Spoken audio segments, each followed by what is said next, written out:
সাবেক রাষ্ট্রপতি আব্দুল হামিদ সাহেবের যে বাড়ি যাওয়ার জন্য আপনার হাওরের মাঝখান দিয়ে রাস্তা করা হয়েছে।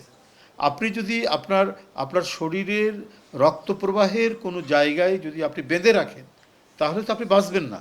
ফ্যাসিস্ট সরকার যারা জোর করে ক্ষমতায় ছিল 17 বছর, তারা শুধুমাত্র লুটপাটের জন্য, নিজের পকেট ভারী করার জন্য এই অপরিকল্পিত বিভিন্ন ধরনের কর্মসূচি তারা করেছেন। আমাদের যে প্রাকৃতিক যে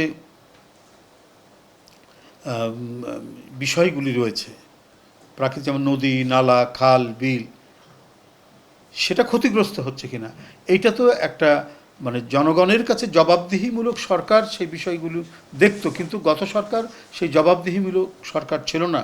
তারা লুটপাটের জন্য, টাকা পাচারের জন্য উন্নয়নের কথা বলতো, উন্নয়ন কার্যক্রম করেছে, যার কারণে তারা কখনোই যে কী কারণে প্রাকৃতিক বিপর্যয় ঘটতে পারে, কী কারণে সাধারণ মানুষ মানে জলাবদ্ধতার মধ্যে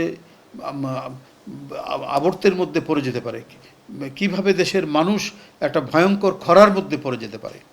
তো এই জিনিসগুলো তো একটি কী বলে জবাবদিহিমূলক সরকার, একটি গণতান্ত্রিক সরকার এই বিষয়গুলো পদক্ষেপ নেয়। কখনোই কোনো ফ্যাসিস্ট, কখনোই কোনো গণবিরোধী সরকার এই পদক্ষেপ নেয় না। আপনার মনে আছে যে এই সাবেক রাষ্ট্রপতি আব্দুল হামিদ সাহেবের যে বাড়ি যাওয়ার জন্য আপনার হাওরের মাঝখান দিয়ে রাস্তা করা হয়েছে। আপনি যদি আপনার শরীরের রক্ত প্রবাহের কোনো জায়গায় যদি আপনি বেঁধে রাখেন, তাহলে তো আপনি বাঁচবেন না। আপনার শরীরে যদি রক্ত সঞ্চালন না হয়, সে কোনো জায়গায় যদি জোর করে সেই সঞ্চালনকে যদি বাধাগ্রস্ত করে, তাতে কি হবে? আপনি অসুস্থ হয়ে পড়বেন এবং ক্রমান্বয়ে নির্জীব হয়ে যাবেন এবং আপনি বেঁচে থাকতে পারবেন না। তো ঠিক প্রকৃতিরও তো সেই একই ধরনের তার বিষয় নেচারের। আপনি নেচারের স্বাভাবিক গতিপ্রবাহকে যদি আপনি বন্ধ করে দেন, তাহলে তো একটার পর একটা বিপর্যয় আসবে। অসময়ে বন্যা হবে এবং সেই বন্যায় ফসলের ক্ষতি হবে, মানুষের ক্ষতি হবে, কত ধরনের ক্ষতি। এই যে আজকে প্রায় 10.5 লক্ষ লোক পানিবন্দী অবস্থায় রয়েছেন, দুর্গত অবস্থায় রয়েছেন, ক্ষতিগ্রস্ত হয়েছেন। প্রায় 52-53 জন লোক ইতিমধ্যে মারা গেছেন এই বন্যায়। এটা সম্পূর্ণরূপে অপরিকল্পিত ব্যবস্থাপনার কারণে হয়েছে। আপনার অপরিকল্পিত যে নগরায়ন, এই অপরিকল্পিত নগরায়নও হচ্ছে পরিবেশ দূষণের একটি অন্যতম শর্ত।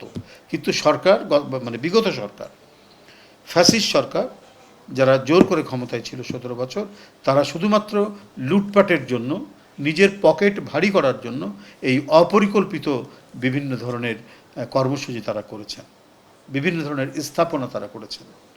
হাওরের মাঝ দিয়ে, মধ্যখান দিয়ে রাস্তা তৈরি করা, এখানেই বোঝা যায় যে গত আওয়ামী ফ্যাসিস্ট সরকার কত বড় গণবিরোধী একটি সরকার ছিল।